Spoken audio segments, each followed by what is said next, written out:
మర్రి చెట్టు కింద మరో వృక్షం పెరగదు అంటారు. కానీ ఎదిగే శక్తి ఉన్నా ఒదిగి ఉండి గురువు రుణాన్ని తీర్చుకున్నారు పూహళేంది గారు. వారికి బోలెడని అవకాశాలు వచ్చినప్పటికీ కూడా చారెడు మాత్రమే అందుకున్నారు. చివరికి స్వాతికిరణం చిత్రానికి సంగీతాన్ని సమకూర్చి గురు రుణాన్ని తీర్చుకున్నారు. ఆ చిత్రానికి పాటలన్నీ కూడాను పూహళేంది గారే కంపోజ్ చేసిన టైటిల్ మాత్రం మహాదేవన్ గారిదే వస్తుంది. ఆ గురు శిష్యుల అనుబంధాన్ని తలుచుకుంటూ సిరివెన్నెల సీతారామశాస్త్రి గారు రాసినటువంటి పాట, అద్భుతమైనటువంటి ఆ పాటని ఆ రోజు పాడింది శ్రీమతి వాణి జయరాం గారే. ఈరోజు పాడబోతుంది ఆవిడే. ఇక మనసు మంచులాగా కరగాల్సింది. పిలిచేద్దాము మరోసారి శ్రీమతి వాణి జయరాం గారిని. జాలువారే జలపాతం లాంటి అందమైన పాటలు, సెలయేరు గలగలల్లాంటి జలతారు పాటలు. ఆ గానంలో అమృతం వర్షిస్తుంది, తన పాటలతో వెన్నెలను కురిపిస్తుంది.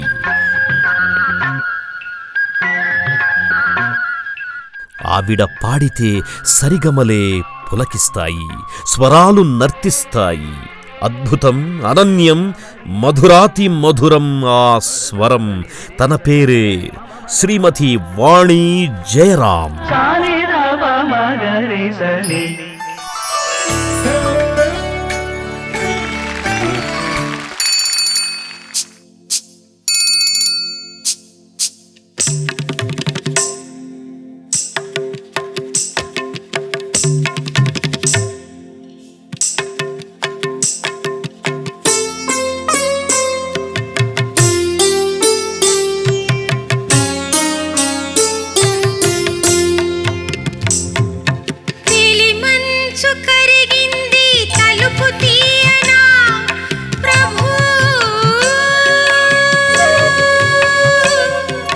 He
థ్యాంక్స్ అమ్మా.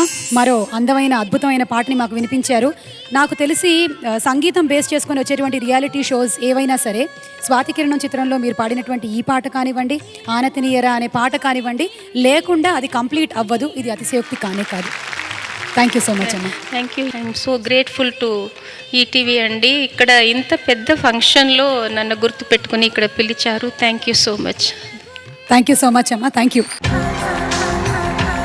శ్రీ భువనచంద్ర గారి పాటలతో మన పిల్లలు పోటీ పడబోతున్నారు. ఓ చిలక రా చిలక నీ కలలే. భువనచంద్ర గారికి చిలక అనే శబ్దం ఎందుకో చాలా ఇష్టం అని అనుకుంటాను. ఎందుకంటే చిలక అనే మకుటంతో చాలా పాటలు రాశారు ఆయన. నాకు చాలా చక్కటి స్నేహితులు, నాకన్నా సీనియరు. అందాల ఓ మేఘమా నా మాట మన్నించవే. ఎంత బాగా పాడావో చెప్పలేను. ఆ గమకాలన్నీ కూడా ఎంత అద్భుతంగా పలుకుతున్నాయో. కొంగు జారిపోయే వేళ కళ్ళు కొట్టకే. అదిలే కాలమే జీవితం మేఘం తెల్ల కాగితం. భువనచంద్ర గారికి నాకు నా అనుబంధంలో ఏంటంటే నన్ను ఏమండి అల్లుడు గారు అని పిలిచిన ఏకైక వ్యక్తి సినిమా ఇండస్ట్రీలో. కవితలని మాటలుగా కన్నులతో వ్రాసాను, మాటల్లో నింపుకున్నది నా ప్రాణాలయ్యో. అంటే ఒక అమ్మాయి మనసు గెలవాలంటే, ఒక అమ్మాయి మనసుకు దగ్గర అవ్వాలంటే, ఒక అమ్మాయి మనసును నమ్మించాలంటే ఎన్ని అబద్ధాలు చెప్పాలి కదా. హే బావవి నువ్వు, బావని నేను, ఇద్దరము ఒకటవని. ప్రతి వాక్యం వెనకాల ఒక గమకంలాగా, ఒక సంగతి లాగా ఉంటుంది. అది ప్రతిది కూడా ఎంత అందంగా పలికావో, ఎంత అందంగా పాడావు. ఏ కొత్త కాక కిర్రెక్కిపోని, సన్నరై కావెర్రెక్కిపోని. ఎంత బాగుందంటే ఈ పాట నీ గొంతులో చాలా బాగా రాణించింది. పడు చూడిని పుంజుకుపోయి.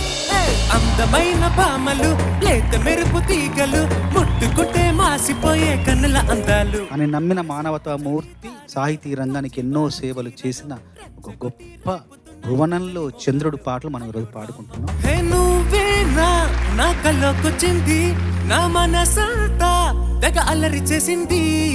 సంపత్ ఎరగదీసమ్మా. అయ్యో రామ ఈ పామ బలముతస్తున్నదే, అయ్యో రామ అంతంతో నన్ను చంపేస్తున్నదే. గూవా గోరింకతో ఆడిందిలే బొమ్మలాట. బ్రైట్ గా పాడావు. బ్రైట్ గా పాడడం వల్ల పాటకి అందం వచ్చింది, ఎనర్జీ వచ్చింది. పువ్వులో మకరందము ఉందే నీ కోసం.